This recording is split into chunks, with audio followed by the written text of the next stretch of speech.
Hello, good afternoon. My name is Tim Ryan. Welcome to the Tim and Jenn show. I'm sitting here with my badass wife, my co-host, my business partner, and my best friend.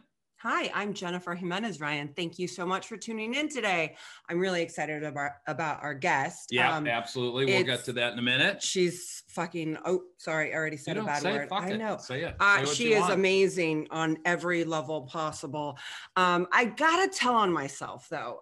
Last week we were pre-taping for a show here for our show. And it was just Tim and I, and we're going to do just like, you know, straight shooter from the blunt, like kind of, you know, from the hip kind of talk. And we were in it, and we were probably like, I actually know we were 24 minutes into our podcast. However, let me go back a little bit. We had done an intervention. I didn't take a day off. Normally I take a day off afterwards. Hold on.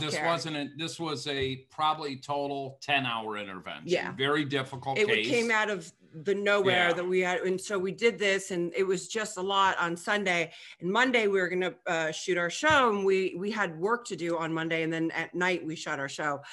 And I'm so tired at this point, and I'm packing because we were in Florida and we were going to go back to LA, and we had to do a show prior to that, and for somebody else. And we were going, and all of a sudden we start having, I'll call it a healthy debate. A healthy debate. Sure. So what happened? I was like, all right, stop, just stop. It's over. And then Tim gets up and starts like, of course, I got a case of the F-its, and then we decided to come back and try again, but I'm so frazzled now, and I didn't know where to start. But and the point to this though is that, you know, you were pulling through it, and I was too in my way, and I just was done. And the reason being I'm telling on myself is because we could have had a healthy, authentic conversation and a healthy debate. We were having a healthy debate. See, here's the problem with Jennifer. My wife, time out, hold on. I'm tone deaf. And when I start getting excited or whatever, my voice gets loud, and she thinks I'm getting mad, and I'm not. I was just adamant about my point on the topic. I don't even know what the point was. So like it's COVID, we're debating them. Stupidest shit in the world. And see, for me, I don't remember, which is good, because like a week later, it's kind of like when you start fighting, and you did this morning to me. I woke up and I was like, rah, rah, rah, rah, and he was like, are you going to remember this in a week? I said tomorrow. Or tomorrow. And I was like, and I went silent, zip, because I don't want to waste my air, your time, my precious space on things that won't matter. Unless I'm, and normally when I'm passionate about something, I'll stand behind it. But last week, it was not cute. Now, I want to parlay into something else, because we travel constantly. We never know where we're going to be shooting our podcast from. It could be a car. It could be our place in Florida, LA, soon to be our studio with Lux Media, Rodeo Drive. Thank you, Lux Media. Candace, Chelsea, we love you, Victor. But my wife, you know, you're taking someone that's a female, it's a supermodel, that's an actress, and we get ready. 2 hours ago, I'm like, oh shit, I got to take a shower. This is, I put on face cream. I had already straightened the hair. I'm ready to go, and from in the shower to dry to cream on the body to brush teeth, 7 minutes. Okay, it takes Jenna 2 hours. So I don't take work, not for normal. No, but I don't take into consideration how much it is for a female, a lady of your stature, all the work you got to do. I mean, it's a lot of work. And I'm trying to book flights for other stuff and hotels for this trip and that. And you're like, time. And I forgot to tell her we've got 20 minutes before the show, this and that. So, you know, I appreciate everything you do, and I'm sorry you have to go through all the shit you have to all the time to get ready for a show. Thanks, babe. So, thanks. But you look gorgeous. Thanks. But I think it's important to tell on myself and to say that I had a moment. And I always look back at situations in my life, especially like, for example, last week. And I'm like, what happened here? Where did I go wrong? In why I reacted the way I reacted. And it's because I didn't take time after I was emotionally, mentally, and physically drained. And I should have taken that time, but we didn't plan it. Not that we didn't know until like 2 days before that we were going to do this. However, I should have taken some downtime that day. So. I also, there was something else I wanted to talk about. Real quick, and then we're going to get to our guest. You received an email. Oh gosh, thank you. Okay, so again, like I'm at a place, and I've been talking a little bit about this recently, where like I needed downtime and I need like more self-care, and doing what I do, the many hats I wear in my different careers that I have. One being in the recovery world and helping people that want help, is that I get this email yesterday and I read it, and it's this girl that I had known from modeling days. And she's like, hey, can I ask you a question? I haven't talked to her in 20 years. And she's like, since you always deal with traumatic situations. And I like kind of read that and it bothered me. And she asked me a question and I said, oh yeah, it was about dogs. And I was like, I love dogs. And she said her dog had problems and was sick. And I said, I lost a fur baby. I hope yours gets better. And she's like, yeah, well, cause you're always, what you do is, you deal with people with traumatic situations. And I thought, no, I'm a trauma survivor. Like that's what I am. I'm a trauma survivor. I can talk about that. You speak about trauma. I speak about experiences, my situations that I've overcome because I've done work to overcome them.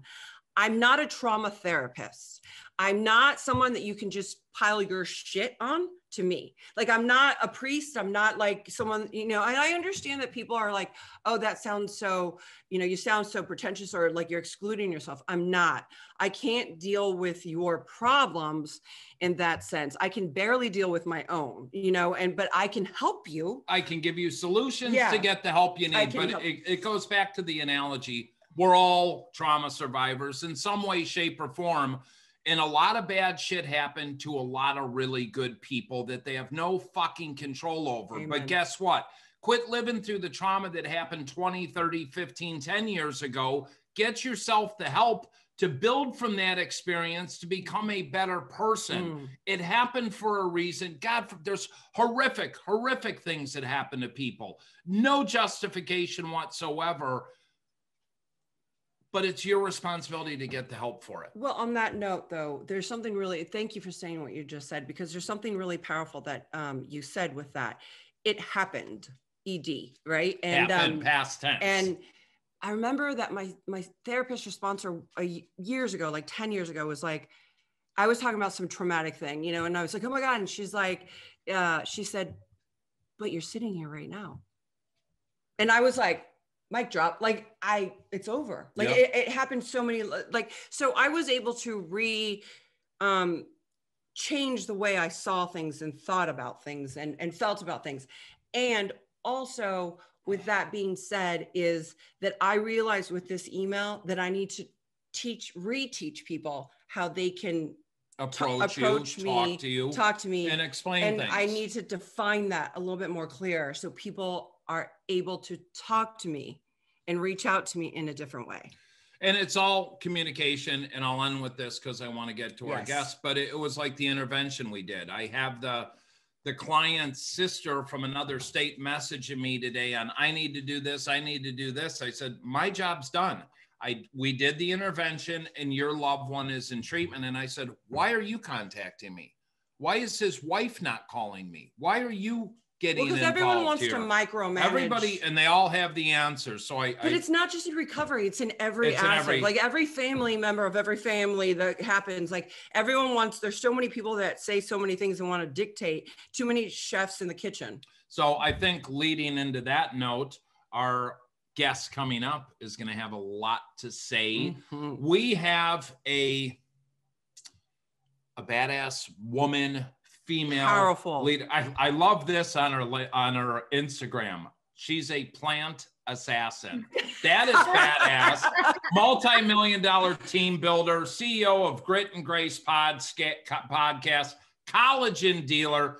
She is a serial entrepreneur. She is a badass, and she's also a woman in recovery. She's our friend, Shylo Eckstrom. Welcome to the show, Shylo. Hey, thank you. I love that you like plant assassin. No one pointed it out yet. Oh, that's the first thing that caught my eye. I love that, a plant assassin.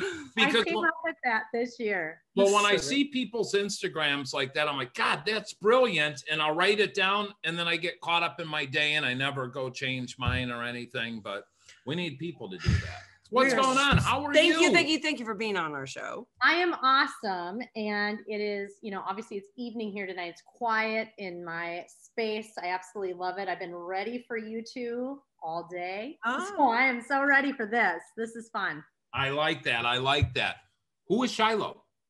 Oh my gosh. Loaded question. I love loaded questions. I mean, well, you all said it. I think I loved what you said about, when people reach out and kind of, you got a little bit bothered by that response. I've had that happen to me too. And I always have to take my ego out of it and go, okay, they're not saying it the way I'm taking it from like, hey, look at how good I've done. I'm a child of trauma. Like I've told you before, like we're children of trauma. Like we grew up in a shit show, it doesn't, and again, it doesn't mean that it was terrible. It was bad every single second. Doesn't mean you didn't have love at times. It just means, there were situations, there was things, some of it you have to go to therapy for. Yeah. You have to get through it. And it also, led us down a path. For me, it was alcohol. For me, that was my choice.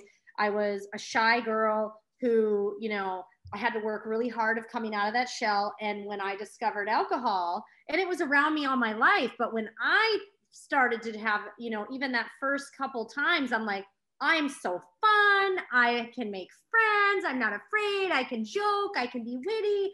And it gave me that confidence, and that social anxiety went away for so long. But then, we can talk more about that down the road, but then, it eventually, takes over and becomes a problem. At least it did for me. Oh. And, but, child of trauma, got into, I went down a path of, I wanted to get out of my small town so bad that, the first boyfriend that was serious, got engaged in high school. He went into the Marine Corps.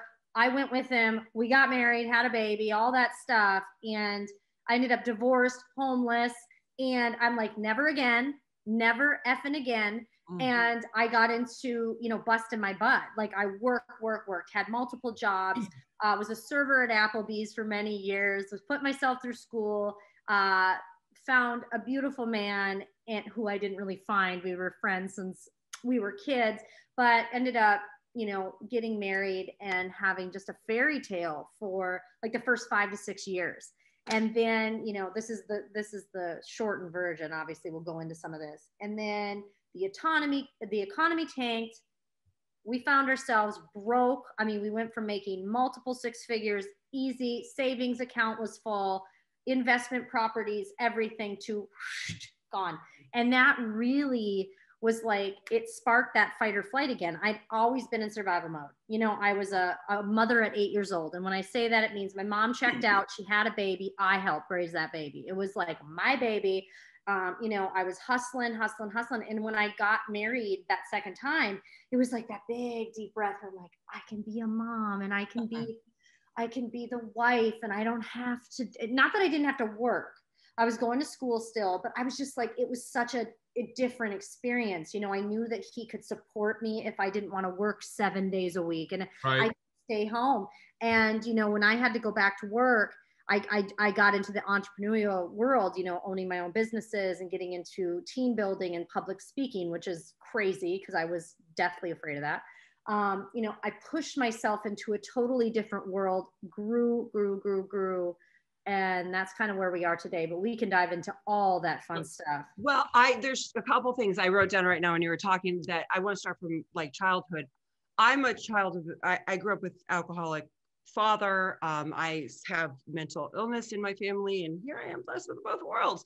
That is not talked about. Even though it's talked about, it's not talked about a lot. And for me to say that, I come from an alcoholic father, and to grow up in that chaos, in that survival, mode, and adults like my brother, my two like raised my brother, and to have to grow up in that world, that's all I knew. So like, it's not like, oh my God, the abnormal becomes the new normal. No. So that's all we all, every family knows, they have their own thing going on, but that's normal for me. But yet then I learned in recovery that that's not normal, and I'm like, wait, what? Well, you've got to retool your thinking and all this, and nobody gives you a book to be a parent, to be a spouse, how to start a business. And we go through all these variables of life, and I didn't realize I had trauma until I was 2 years sober and at an event and heard this guy speak. And then it's like, okay, being adopted is trauma, and the older brother and beat me up all the time, and the learning disabilities and being molested by a babysitter. But then it was my time to get the therapy and really walk through these things, because I'm fine. No, I'm not fine. I drank and used drugs for 30 years. But for women, I can't speak for men, but for women, that sense of, oh, okay, it's gonna be calm, I'm married, you know, it's gonna be, there's that moment like, marry me, see what happens. Is it calm?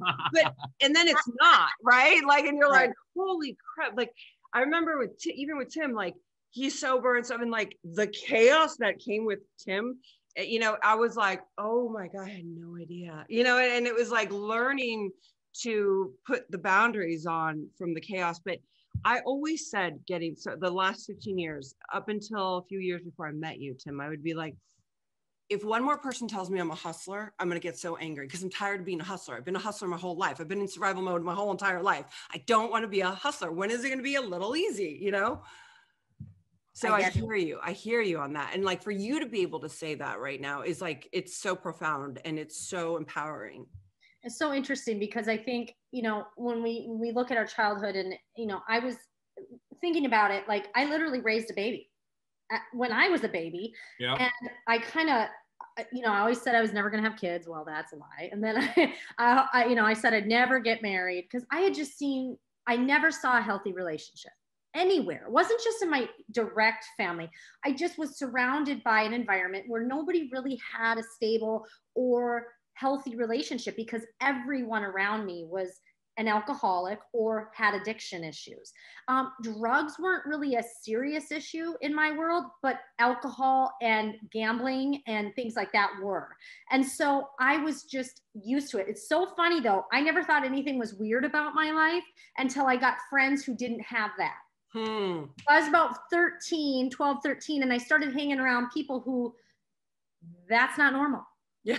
Like, they were looking at me like, oh my God, like, you raised your brother, and oh my God, that's happening. And I'd be like, yeah, isn't that normal? Mm-hmm. And my first boyfriend was normal. He came from parents of divorce, so we could relate that way. But he had a highly successful mother. He had a pretty successful father. There was nothing crazy. And I'm like, wow. And I felt like this, I really latched on, you know, I was like, I want a family. So I always dated people with great family dynamics. And even my husband, my first husband, big family. My current husband, like super tight, close-knit family. It's like, that's what was attracting me to these people. I wanted family. So my friends that had healthy families, I started to see like all these healthier relationships. And I started to realize, maybe I'm not in a healthy dynamic. And I started to have to look at that and be honest. So, you know, what's interesting with you saying that right now in this day with COVID happening and all that, what I'm seeing is, even looking out at the families or friends that you thought were healthy, they're all a shit show. Oh, because absolutely. What happened with COVID is people's true colors came out, whether they were abusive, they were assholes, they were cheaters, alcoholism kicked in, addiction, gambling, online pornography, whatever. Everybody's got issues. And the problem is people don't talk about them. It's that family down the road. It's that family there. And if more people would be open to say, hey, look, I had a bag of shit, but I turned it into a bag of money, a bag of gold, and a bag of happiness. And that rainbow and the pots of gold, I'm living with them right now, you know? Yeah. But I also want to say you're hitting some things that are bringing up some serious memories for me. Like, I remember as a child, like as a kid, so my first boyfriend, I won't say his name, but like he was the all-star football player, great American family, blonde hair, blue, they were it. The family rocked. I start dating him. I go into that house. Dad's an alcoholic. Mom like hates him. There's fighting going on. I'm like, oh, what happened to the Brady Bunch? Like, yep. I was so shocked that the Brady Bunch really didn't exist. Like, as I'm dating this kid, you know, and I'm like, holy crap. Like, and he was an abuser to me and like all the, it's just like, it was insane. Like, there was nothing all American about the thing, thought the idea that I thought that family was all American. Mm-hmm. You know, and I call it, you know, like because I'm from Argentina, so I called it like the whole package, you know. And the sitcom family, like the sitcom family, you know what I mean? Like that's what you would think, and everything's perfect. And yeah, I've experienced that too. You know, it's funny you bring up COVID. I always said that, and I don't look at 2020 in a negative. I had a complete mental breakdown online. That's how I got sober. It was great because I needed it. I was praying for it. But what I always said to people is, I'm like, this exposes all the things. Now people are home with each other, having to look at each other. They might be on this, but they can't run away. There's not company events. There's not vacations anymore. There's not these escaping, going wherever they were going, having social time. And they were out. Everyone was forced to look at each other, but they were also forced to look at themselves. Mm-hmm. And you either took 2020 and changed things, made it better, got productive, and did something with it, or you took 2020 and were a victim, sat on it, and got worse. You know, and I always said that 2020 also was where you see the forest through the trees. Ooh. When we went through that, I had a lot of aha moments too, good and bad. There was a lot of hard moments privately for me where I'm like, that's not good. You know, and personally, relationship wise, there was a lot of things I had to look at honestly. And it was hard, but it was also very good. So I want to ask a question real quick, because you said something and my mind starts whirling. You said you had your mental breakdown online. So I was going to ask that. That was a catalyst of you to get sober. But the question I want to ask you is, you damn well knew you probably had a drinking problem. You probably had some friend saying something. Why, and I ask people this, why didn't you put your hand up and ask for help? Well, I actually... Or did you think you had a problem? I actually asked for help, or at least I thought I was asking in the right ways. There were a few times I asked for help. Friends didn't think I had a problem because how I handled it was very privately. Okay, so I wasn't out with people. And when I was out, I was fun. You know, I didn't have a lot of moments. I did sometimes, but they weren't enough where friends would see it and go, that's a problem. True. It was very hidden. It was hidden for work reasons. It was hidden for my embarrassment. I didn't want people to know. There you go. Yeah. You're my kind of girl. Yeah. That's the way I was like, I have a public persona. I can't show this. And so the devil worked its way out. Yeah. and showed. I want you to understand, there's no right or wrong answer, because one of the things we say is the hardest thing to do is put your hand up and say, I'm struggling with mental health, addiction, finances, life. I need some help. And what we're trying to do, and I know you do it as well with your podcast, and we'll talk about that, man, it's okay. We're all here together. We're here to help, guide, and direct. Just ask for the help. But it's amazing how I call God works. And you think you're having this total shit show moment, and now you're sober and you're getting your whole life, mind, body, and spirit, and plant, what was it? Plant assassin, all under control. And killing plants. Well, and here's the other part of that I do want to add. I was asking for help, and but I was saying it in a way where people blew it off. Okay, so one of the biggest concerns I have is we can say go ask for help. You better be asking the right people though. Yeah, you need to find somebody who understands, because people who don't understand are going to not understand how serious it is. Okay, so when so I knew that alcoholism can kill. Okay, I watched my father kill himself with it, and so I always was aware. So the reason I knew I had a problem is because I have been around it and knew enough. And so I had been throwing it out there, like maybe I should go to treatment, you know, and then I would be like, okay, maybe I'm fine. And then maybe I should do that, you know, and I'd start to do that, and I would pray. And I got to the point the last year before all this happened, I was asking like to God, but I had said something to my husband a few times. And what I think, because he had not experienced what I had experienced, I think he was thinking she's just having a moment, right? I think he was looking at me going, she's just really down. She's having a hard time, because I was going through some legal battles. I had a lot of things hit me all at once. So I think he was just like, I'll help you, but I'm just going to love you and support you. What he didn't hear is that I really needed it. Like, but what I decided is I'm like, okay, I've got to get on a better path, and I got to pick myself back up. And he's so used to watching me just get up and do it, right? But it was weird how it happened. So when I actually had my breakdown, I hadn't been drinking for at least a month. I wasn't drinking daily or anything, right. But it just hit me, and it was like, boom. I showed the ugly to everyone, and I have never been more mortified the next day going, oh my God, I might have just wrecked every relationship. I might have, you know, and not all, but very, like, a lot, my work, everything. I just remember getting phone calls and messages, and I'm like, oh my God. I've had, so prior to me going to prison, I was working for the top high-end executive search firm in Chicago. And I came in and popped a bunch of deals out of the gate. And Elia's like, you're the greatest recruiter ever. And well, me and my buddy Bob like to go to the bar at 10:30. And I came back by 1 in a total blackout. Well, I guess I like to get drunk and take my clothes off and dance on the desk and the poor old lady next to me. So it's like the Wolf of Wall Street. I end up getting a call the next day. My buddy Bob Applequist calls me, and he'll tell you the story. He's like, dude, that's the craziest shit I've ever seen, but you need to call Elia. So I call Elia, and I'm like, Elia. He's like, Tim, you are the best recruiter I've ever met in my life, but you no longer have a career here. He said, I'm definitely going to be getting some lawsuits on this one. Yeah. God. But anyhow, here's the thing about Elia. When I went to prison, I did 13 and a half months. I got out. 2 days out of prison, I get a phone call from his office. They want my address. I give it to him.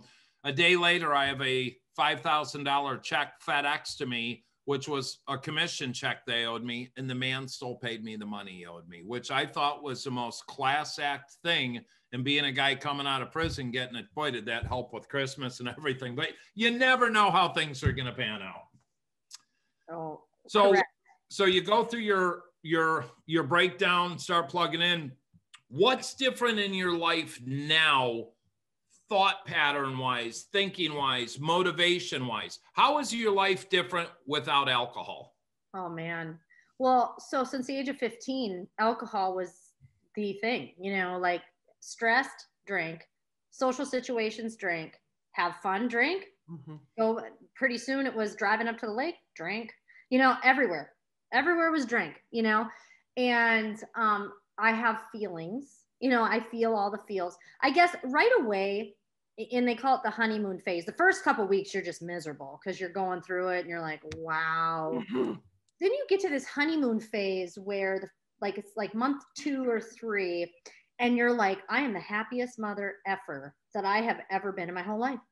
Nothing could take this away. Like, if this is how it is to live, what have I been doing, right? So you go through this phase, and I'm not saying that's not going to happen because you do become a happier version. I'm telling you, you do. But life happens, you know? And I think for me, I finally have the confidence in myself to know I can follow through with certain things. I was holding back. I was a very successful person, but I always held back on doing really big things because I knew I would either get drunk at an event, I would not be able to show up every single time. There was something holding me back, and I knew that. So it held me back from a lot of opportunities that I shoved away. Like, I'm like, I can't do that. I don't want to commit to that. What if I screw that up? And I had always made tiny mistakes. They were tiny enough to affect all the things, you know, every business, you know, yeah, I would recruit somebody, or maybe we'd have a falling out, or maybe when they got, you know, they're around me, we'd have a moment, we'd be both drinking, and then I'd say the wrong thing. And you just can't do that stuff. You just can't do it. Okay. And I always was like, if I didn't drink, I would be at the top of every single thing I did. Like, I knew that. And so it was this moment where I'm like, I'm right there. Now do something with it. Yeah. And I felt clear, you know, having clarity and peace of mind in a storm. You know, I'm going to tell you, I've been through a lot of serious things in the last 11 months. There's been a lot of things that have happened that honestly, a lot of people it would be hard for anyone to get through. Even this weekend, we had something happen in our family. I won't bring it up, like the specifics, but it was very serious and a life change. And, you know, navigated it. Was I struggling with some of it? Yes. But you know what? It's okay. Go ahead, honey. There's a few things I want to say to you. Like, it It's funny because I know that some people either really excelled like 100, 300% in their careers, or people just hit bottom, lost everything, right? But take all that equation out. I say to everyone with all my sincerity, anyone who got sober last year and actually stayed sober is like my hero, because it was a really hard time. Yep. Someone like me with 15 and a half years, I really struggled. I struggled mentally after we got sick. I had depression after COVID because we actually got it. And so I was going through it, and I'm like, I couldn't imagine being a newcomer in 2020. We talked about that a lot, you know. Yeah. I mean, it's so it's a blessing in disguise, but yet you were able to triumph through it, and absolutely. You were determined. Like your will was connected with something bigger and greater than you, and you were done. Like you were done. You were sick and tired of being sick and tired. And whether you did have a breakdown, like on a Zoom, I think you said, which is like, I mean, like the best, it's like crazy. It's like, hi, I'm calling myself out, like by accident. But it's really not an accident, but life changed and for the better. I mean, I'm sure there's been some trials and tribulations through the process like anybody else would have, you know, going through But you're able to, Shylo, as you said, the way you're able to look at life on life's terms, whether it's this past weekend and whatever happened in the family or business, you have a different pair of glasses on how to view life and how to deal. And what Jennifer has taught me, she said when she met me, all this chaos, a lot of it was ex-wives and this and that and kids and this. But what she taught me how to do is say, no, you need to respect me, and things that I never did, you know, a do not disturb on my phone, shut my phone off. And it has helped me tremendously because I'm 52 years old. I don't have time for bullshit in my life anymore. I want to, you know, speak and do what we do and grow some of our other businesses, but I want to have fun. I'm here. Jen always said the second half of my life, I want to be happy. You know, we all three of us had a lot of chaos in the first 10, 15, 20 years, whatever. But the point is for the people that are listening is if you're having issues, put your hand up, ask for help. Shylo, you hit a great thing is, not everybody knows where to go. So at the end of the show, we'll give our phone number and our website, but you can restart your life any day, anytime. If you're unhappy, quit digging. So focus on doing some different things. When you decided to make that change last year, I know that you mentioned to me before that you're from Minnesota, and it was during George Floyd. Like what a like crazy to say like, oh, it was during George Floyd. Yeah. Like it was everything, you know. It was 4 years of, you know, chaos. You know, we had the 2016 election, and it caused a lot of problems within my family. You know, everybody was on one or the other side, right? Yep. And it was like, oh, there was tension there. And then I had a really major lawsuit that happened. So my marriage, we were kind of struggling for a little bit. And then, you know, we started working on it. I got hit with a huge lawsuit, transitioned into a new company, had all this success happening, but had all this other shit, I'll say shit because it was that bad, happening on the side that I couldn't really advertise. And so the other thing that was going on is I was living this very filtered life, and I'm a very outspoken person. I hated it. I hated not being able to say anything. I had basically a gag, you know, I had to be careful because I didn't want to say the wrong thing and have someone say, well, that was, you know, slander or this. And I had to watch everything I did. I was under the microscope. It like put me in a perfect pressure cooker. Then quarantine. And I'm like, oh my God, what now? You know, like I finally just got done. My grandma passed away. I settled my lawsuit. I thought I'm going to get out of this. I'm going to feel better. I was doing yoga every day. I graduated with a certification, and the next day, everything shut down. Everything. We handled it really well. Like I was like, you know what? I work from home anyways. What the heck? And my husband had a good business that kept going, even though, because he's in construction and flooring. And so I'm like, well, we're still hustling. Like work's great. Work blew up.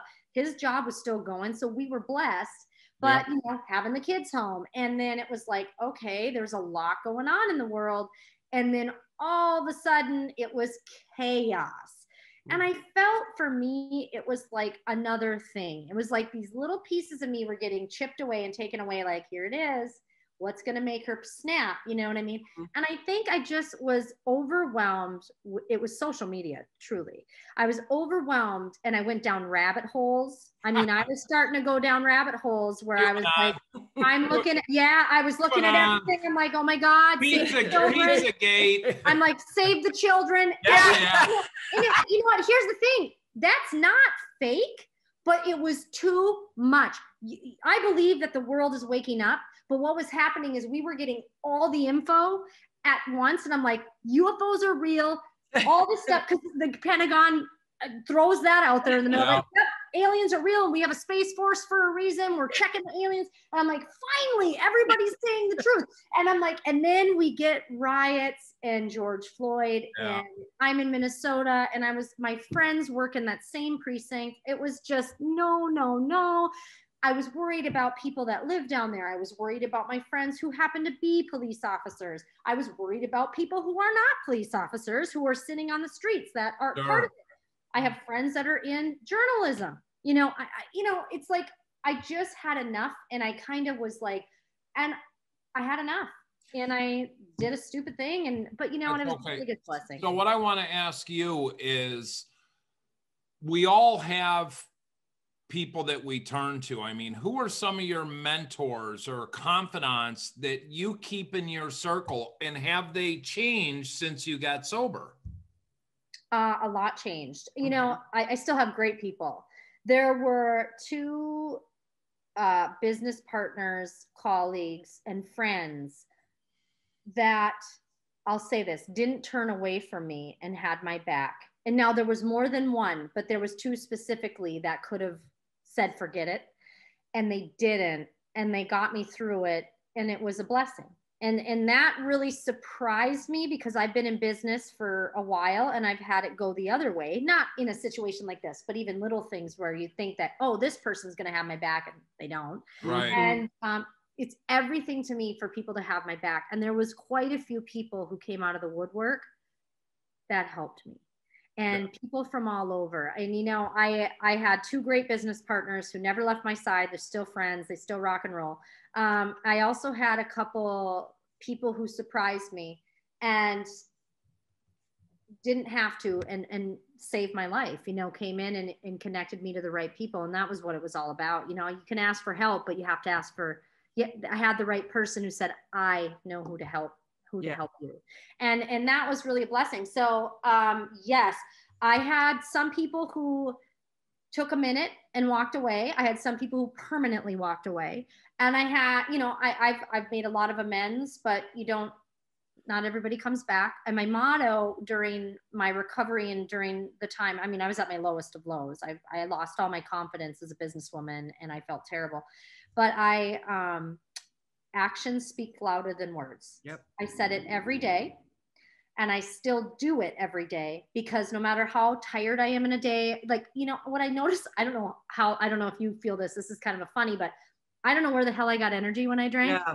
Because I'm like, I'm going to bed at 9:00 every night. What the hell is wrong with me? And I'm tired. I'm like, when I drank, I could stay, maybe not up all night, but I definitely could pull it off. And I had energy. I'm like, what in the heck? And it definitely didn't give me energy. I think I just liked to drink so much. I had this. Absolutely. But yeah, so it's just funny, but yeah, that's really what it is about. And it's mind blowing to me about the energy thing. The other day when we came back from Florida, Tim, he looked at me and goes, what, are you okay? When you hit that wall, like it was like a 2-month run that we were on, like just running, playing city states. And I go, how did we walk upstairs? We have 3 floors in Florida where we live. And I'm like, how did we even possibly walk up those stairs? Like 30 times a day. I can't even imagine what that was like, even like 2 days prior. Right. Like, and so I'm like, sometimes I'm like, where do I get that energy? And back in the day of using and stuff, I'm like, I would do 9-day runs. Like what? Like no sleep, 9 days. Like no wonder I went crazy. But like, even now when we're on the go, my body's like starting to catch up to me. And so there's days where I'm like, I can't move, I know the answer though, as we're talking. I never thought about it this way before, but when you're feeling everything, it means you're also taking in other people's energies. Mm-hmm. Where before, alcohol was your friend. So even if someone was talking to you, you were thinking about where's the next drink? What am I going to drink next? Kind of there. But your energy was focused on the drink. Yeah. Now your energy, which is mind-blowing when you say it out loud, because people don't get it. Like, I'm like, no, when you have a problem, when it's serious, that's your friend. That is your best friend. It isn't your best friend. And so the energy that you receive from people, that drains you, even good energy. Like, you're like, oh my God, I'm around people. Yeah. So go ahead. Now I'm stuck here between the two energy queens. Jen, just an hour and a half ago, you know, I'm very busy today, and I'm doing tax stuff and paperwork and booking flights. And I walked in the bathroom and she had said something, well, maybe you're, I said, don't start with the energy bullshit with me. But she is so right, because especially in the field my wife and I are in, substance abuse, mental health, we're not dealing with a lot of positive situations. No. The family's not calling up and going, hey, Tim, can you call and do an intervention for my family? He's going to take it so well. And get Bobby into treatment. Yeah. It's so we're constantly dealing with negative energy. And I thank you, Jennifer, for getting me to take the time to work on meditation. And what were you listening to? Abraham Hicks. And you know what I did? I turned off my music and I listened to Abraham Hicks without telling you. Oh, wow. But it is, Shylo, you're right. People's energy. And the thing is, today, I don't have time for negative energy. Take your victimization and your bullshit and your toxic, take it somewhere else. I don't have time for it. Do you know what I love about you is that you and I together, when we've had conversations, we don't speak victimese. Like, we speak like triumph, success, like overcoming. And one of the questions regarding that is that when you were talking earlier, is when you got sober, what made you want to continue doing what you were doing and doing it so powerfully? Oh, because I had a platform. I've had a platform for so long, and I used to wonder, like, what am I going to do with this platform? I mean, I'm using it for work, but this is a big platform, and why am I not? What is my role? What's the service going to be? I think I've always questioned that. Like, I feel like I'm a philanthropist. I've always given back. I'm in no way like amazing at it, but I definitely love to serve and give back. And something that went away when I went down, when I was really drinking heavily, is I just gave up. Like, I gave up giving back, not because I didn't want to, just I was drinking so much, I couldn't possibly go do anything for the homeless down the street. I mean, I was like, I'll give you money, but that's about it. I was just done. And I missed that. And I was like, I know I'm meant to serve, and how do I serve? And so when I had that moment of clarity, when I got through the first couple of weeks, and I'm like, this is what I was supposed to do. This has been my whole life. I am a very successful businesswoman in a very competitive industry. I'm supposed to talk about this. Not that this is the forefront, but it's there, because everyone in you talked about being a recruiter and, you know, sales and marketing and things like that. Any type of competitive place, there is drugs, addiction, all the things. Because people who are good at what we do, there is always an ism with it. Well, we always joked, my buddy Paul May, who's been a recruiter in Chicago for 30 years, and Bob Applequist, we always said recruiters are the land of misfits. You know, you don't just grow up and say, hey, I want to be a recruiter. You stumble into it because you either got felonies, you're drunk, you got a cocaine problem or whatever. And you can make a ton of money and support your addiction, your lifestyle. But they're some of the kindest people I've met. I mean, I like rolling with the dysfunctional, the broken that have turned around. And, you know, Jen's issue with me is I don't care where we're going. I'll sit on the corner and talk to a homeless person just because I'm fascinated on who they are, how they got. It's not an issue. And they have something to share. No, he'll have conversations, deep conversations with anyone. And I love that about him. Yeah. You know, I'm just fascinated by people. But I heard something too the other day about giving back. And I ran a nonprofit for 6.5, 7 years. Jen was on the board. We opted to shut it down because it's run its course. But, you know, we raised millions, gave it all away. I never took a salary. But I had a friend of mine, he said, Tim, your purpose and your passion get to a point to where you can't keep giving. You need to get paid for what you do. And I'm like, wow, you're right, you know, because I gave away a lot of money that was speaking fees into the but nevertheless, it was great.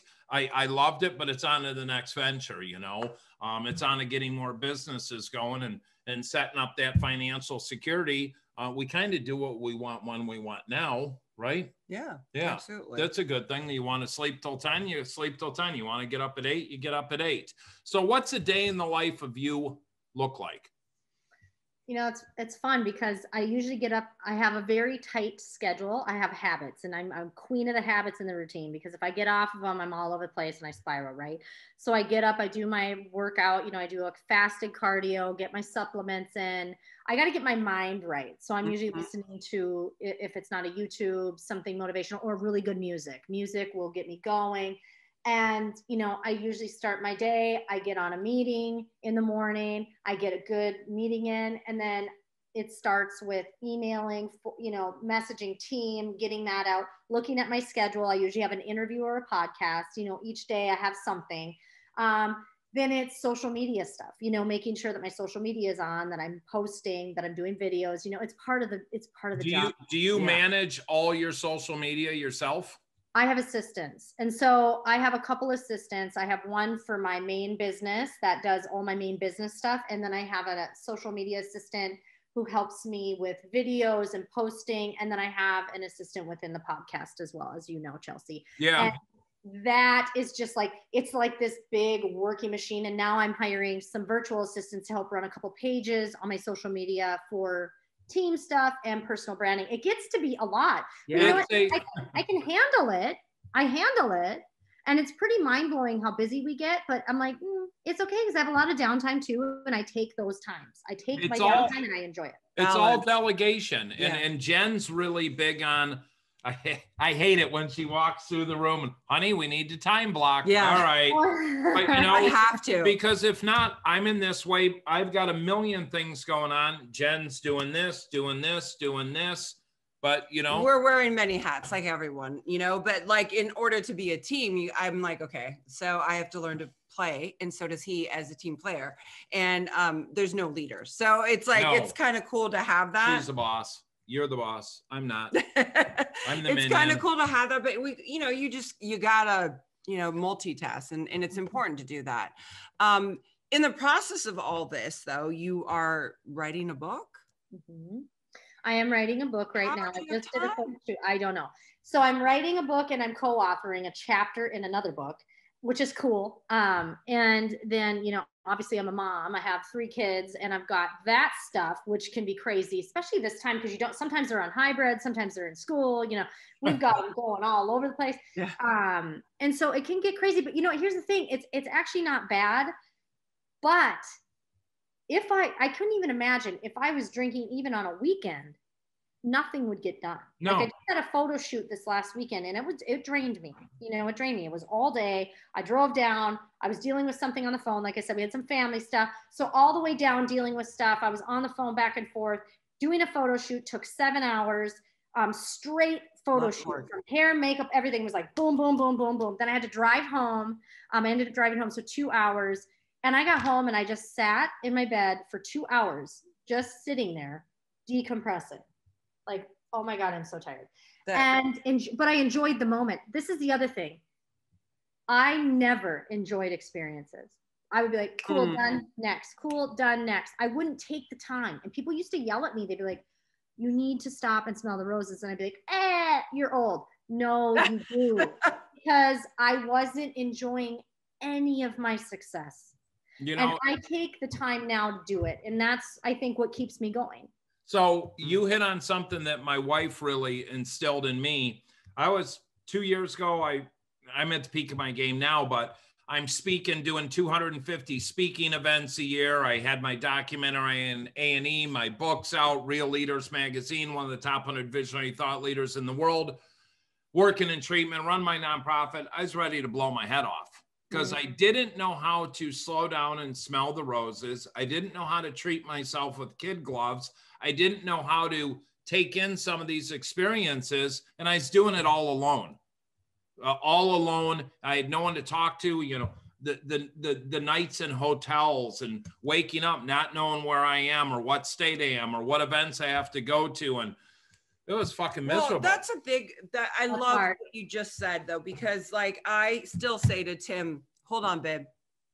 I want that to sink in, whatever it is that's going on, like some big thing. And I'm like, this is a really big moment in your life. Like, allow it to sink in, you know, and I'm surprised you didn't say, oh, that's old. Cause I could totally see him saying that to me. Like when like you were saying, when she plucks my ear hairs, it's that moment that I have to enjoy because she got that one. Isn't that funny? I want to talk about something though real quick, because I'm trying to if you was wondering what I'm looking at, I'm looking at my phone. That's so funny. I was going to pull that up. September 16th, 2021. I'd say something, but my wife will hit me, but we've got a bunch of badasses that are going to be strong badass women. It's the second annual Women of Achievement banquet hosted by Candace Barr, owner and CEO of Lux Enterprise. And we've got some phenomenal speakers here. Got you. We have you. We have you, Jen and Shylo, Teresa Romer, Elaine Cardone, Lynn Tilton, and a surprise guest. You can reach out to us. You can reach out to Shylo. We'll give out our social medias. Look for this info. There's tickets available. Fun. It's going to be at where's it going to be at? Beverly Hills Hotel. Beverly Hills Hotel, September 16th, 2021. Red carpet, from 11 to 3:30. It's going to be amazing. And if you want to come see serious badass women that are business builders, serial entrepreneurs, this is the place to be. Yeah, it's going to be amazing. How's that? It's going to be unreal. I'm excited for it. I cannot wait. Tell us about your podcast. Yes. Oh my gosh. Grit and Grace. What's super funny about that is I changed the name last minute. I had a totally different name and I'm trying to think of what it was now, but it was good, but not, it was Volition. The problem with it is when I had that name, I was a different person. So I created this name and it was before I got sober. It was more gritty.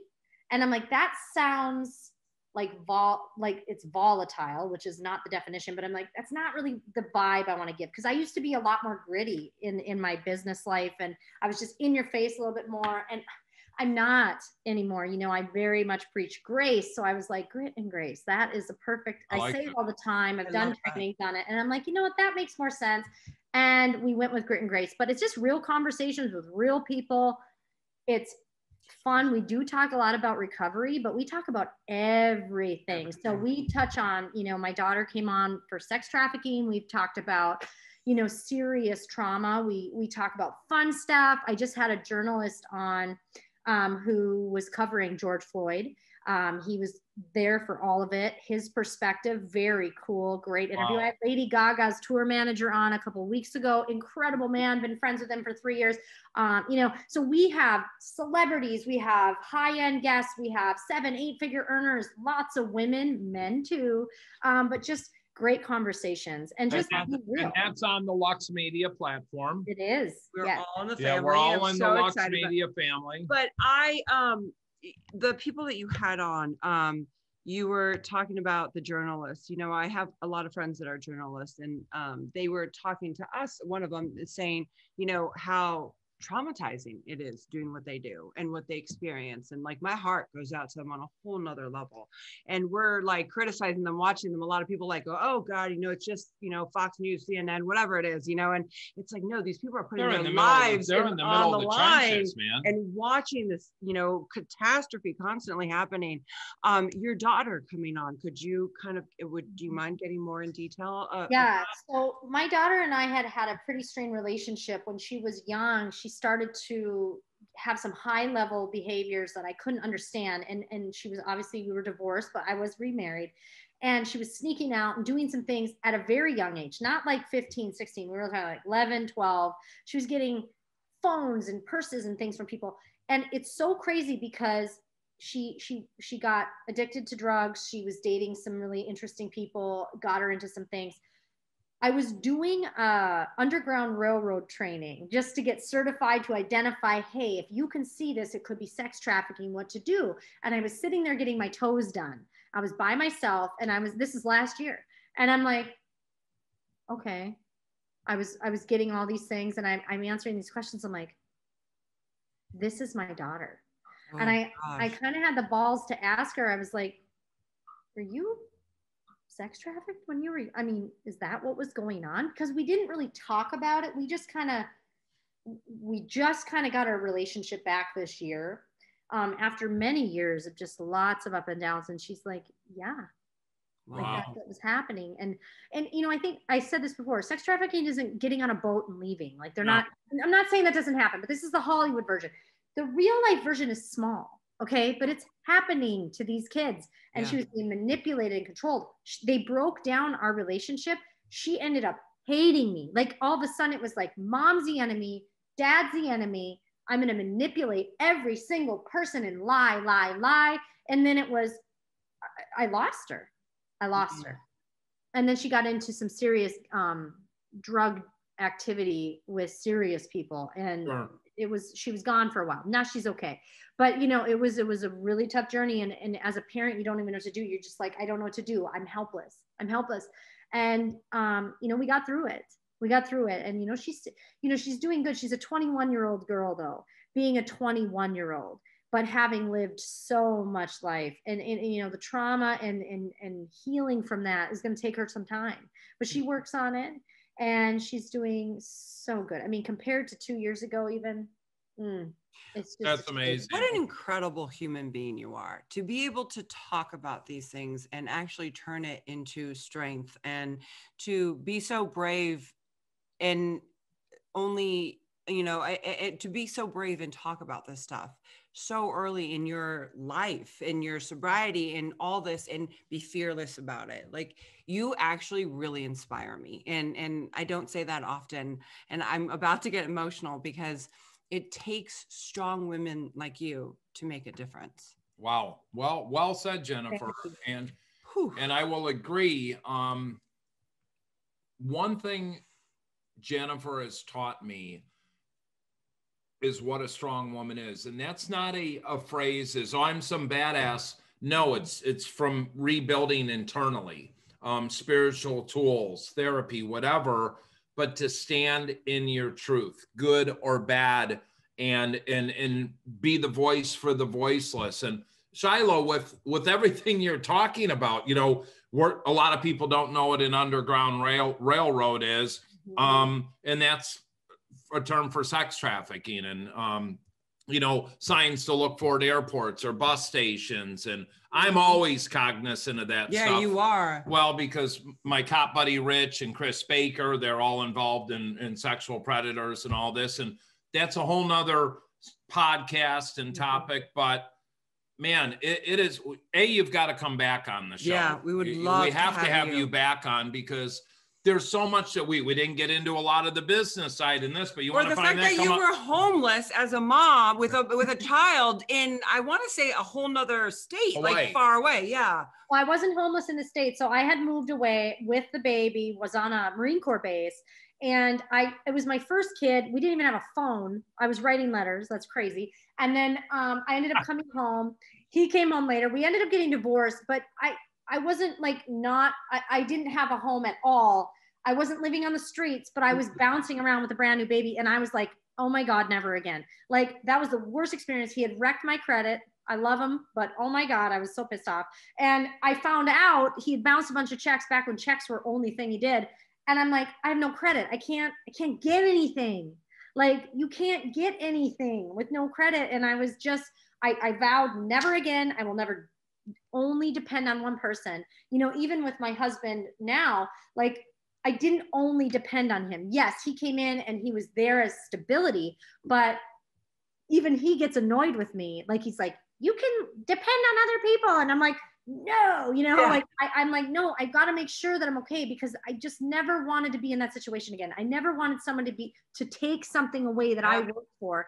And I didn't want to give that control to somebody. And so it was a blessing for what he did, because even we were young. He wasn't trying to hurt me. He just didn't know any better.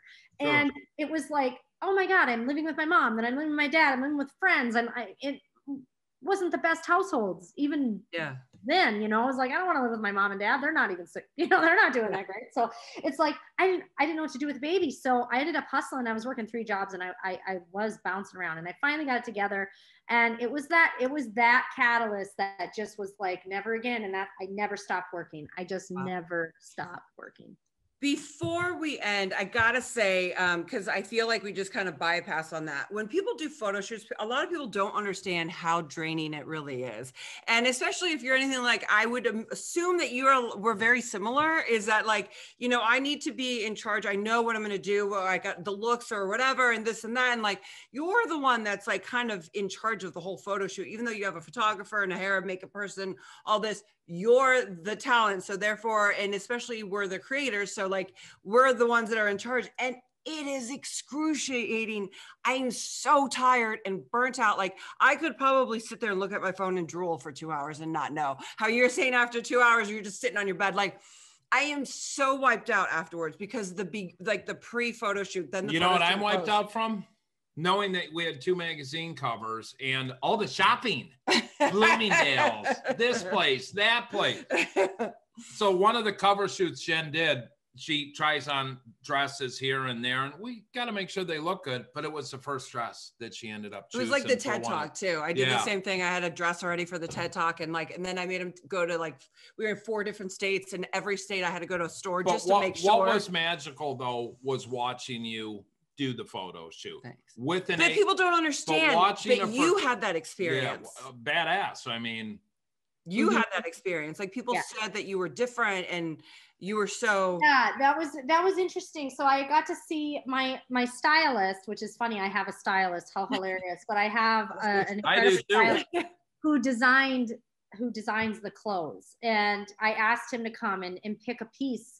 I said, you know, I want to feature you because he is so talented and he is going to be huge, like fashion designer. He's young, he's incredible.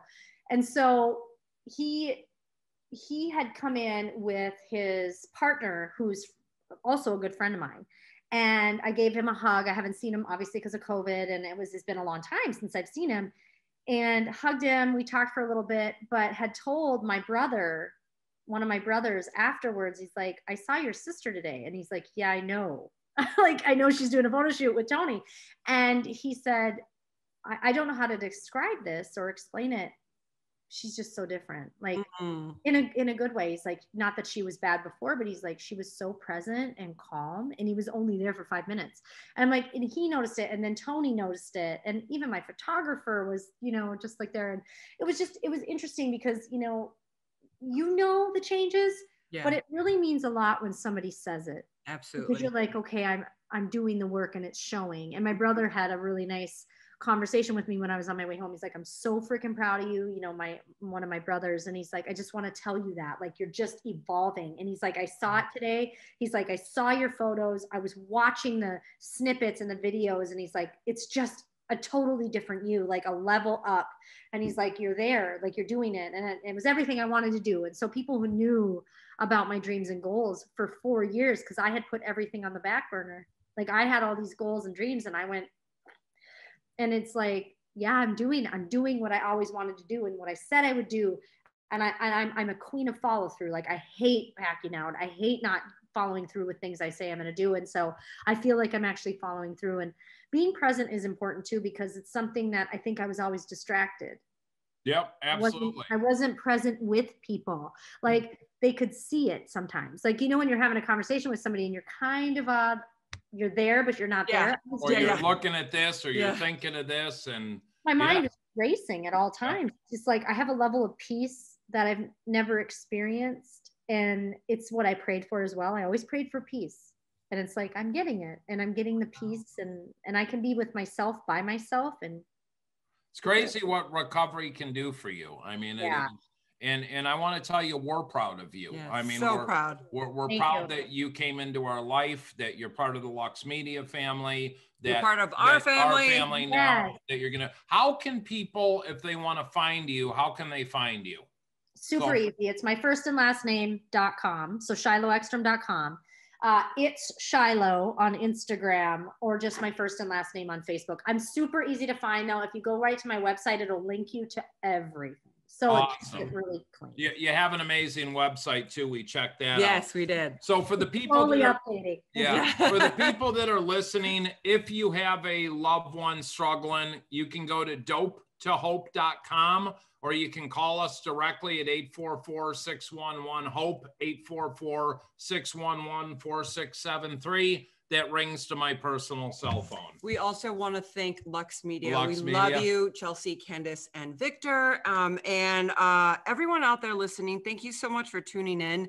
Shylo, thank you for being the woman that you are and inspiring me.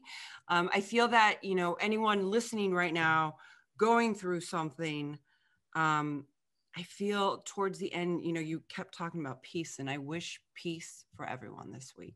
Thanks, you guys, for tuning in. Gotta love it. Thank you for the Tim and Jenn show, Shylo. We want to thank you. We'll be back next week. Have an amazing evening. Bye, guys. We want to talk to you about Clean Cause, better caffeine. What's in the can? Our organic, sparkling Herba Mate is a premium pick-me-up that won't let you down. Every can of Clean Cause contains 160 milligrams of better caffeine, and each sip supports recovery from alcohol and drug addiction. 50% of the profits go to assist people into sober living. Check out cleancause.com. Hope. At Rosecrans, it's more than a wish. Hope has power. As the proven behavioral health leader in the Midwest, no other program offers our depth of experience and hope here at Rosecrans. And when someone you love struggles with substance abuse and mental illness, hope plays an important part in recovery. Life's got bigger plans for you. We should know. We're the most trusted name in treatment and the best choice for those who dare to hope. Visit us at rosecrans.org. Life's waiting. Seaside Palm Beach is an executive luxury addiction treatment center located in Palm Beach, Florida. Our private clients come from all over the world, including business executives, professional athletes, celebrities, and more. Seaside Palm Beach offers first-class amenities and high-end accommodations, including a gourmet culinary experience, ocean views, pet-friendly facilities, and access to cell phones and laptops during your stay. If you or a loved one are struggling with addiction, please call us at 877-959-5053. Again, that number is 877-959-5053. Now, glutathione is a big word, but it's the body's own master antioxidant. So it's a scavenger for free radicals, for bacteria, and what's relevant now, viruses. This is new to the marketplace. There's no other product on the market that has the ingredient NACET. And basically NACET increases the production of that glutathione that is in our body already to strengthen and enhance our immune system and keep it strong. Elevated sense of well-being. Supports muscle strength and endurance. Cognitive function. Powerful liver support. Energy, helps blood sugar regulation, superior bioavailability of key ingredients.